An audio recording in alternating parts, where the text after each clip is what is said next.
Саламатсыздар ма YouTube каналының көрермендері? Бүгін сіздермен бисквитті тортты істеу жолын көрсетпекшіміз. Мұны біз өзіміз Ақгүл деп қойдық. Видеоның соңына дейін көріп, ұнаса лайк басып, тіркеліп отырыңыздар. Сонымен бисквит пісіруді бастаймыз. Бізге жұмыртқа, шекер, ұн, тұз, разрыхитель керек. Бірінші жұмыртқамызды екі бөліп аламыз. Ақ уыздың үстіне шым-шым тұзымызды салып, жаймелеп миксерлейміз. Бұл аппақ болғанша миксерлейміз. Кішкене ағарғаннан кейін үстіне шекерімізді бөлшектеп салып отырып миксерлейтін боламыз. Сол кезде бұл қозғалмайтын болу керек. Ақ уызымыз біздің ыдыстан қозғалмайтын. Мінекей осылай төңкергенде де төгілмейтін, қозғалмайтын. Енді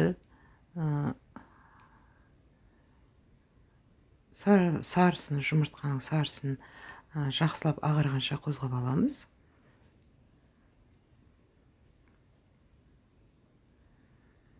Сосын бұны ақ уыздың үстіне бөлшектеп отырып, араластырып отырып қозғаймыз, миксерлейміз.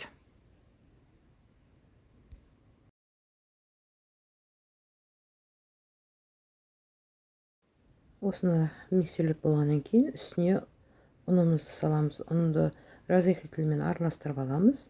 Сосын електен өткізе отырып, аз-аздан бөлшектеп салатын боламыз. Миксерлейміз бұны да. Қолмен араластыруға да болады.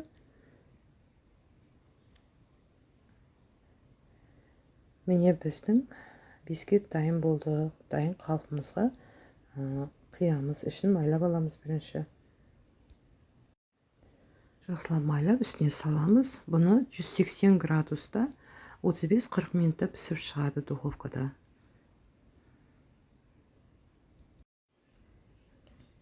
Міне біздің бисквит 35 минутта пісіп шықты. Қазір суығаннан кейін алып көрсетеміз сіздерге. Міне біздің бисквит суыды. Бұны бір күн бұрын жасадық. Енді біз крем жасаймыз. Сливка, творожный сыр, қант ұлпасы керек бізге. Бірінші сливкамызды құйып, қоюланғанша миксерлеп аламыз.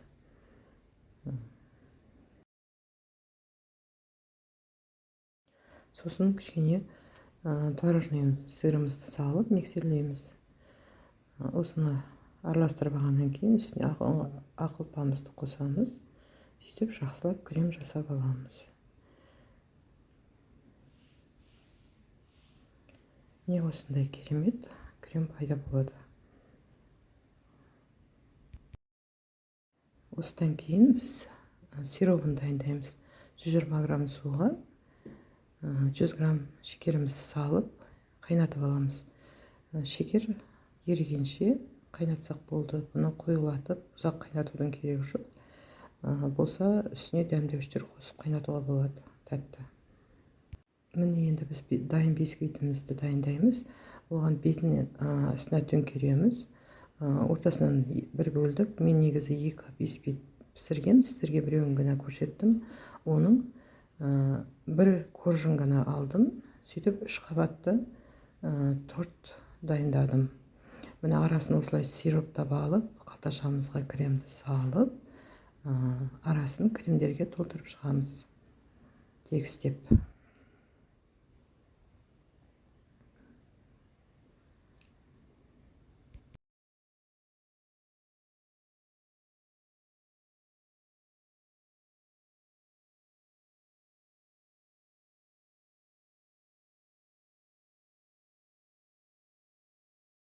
Осылай барлық қабатына кремді жағып, жақсылап тегістейміз.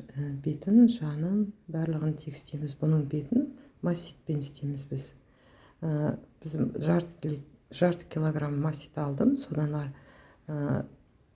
крахмалымызды сеуіп, жақсылап қалыңшалау жайып алып, үстін сол мастикпен жаптық. Мінекей.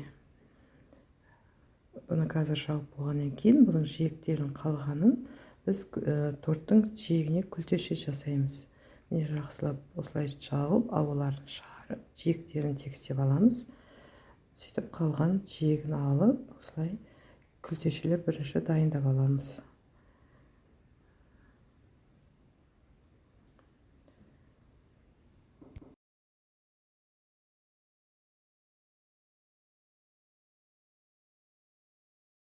Сөйтіп кесіп дайындап алған күлтешеміздің жиегін кішкене сулап отырып, осылай айналдыра гүлдің күлтешелерін жасаймыз.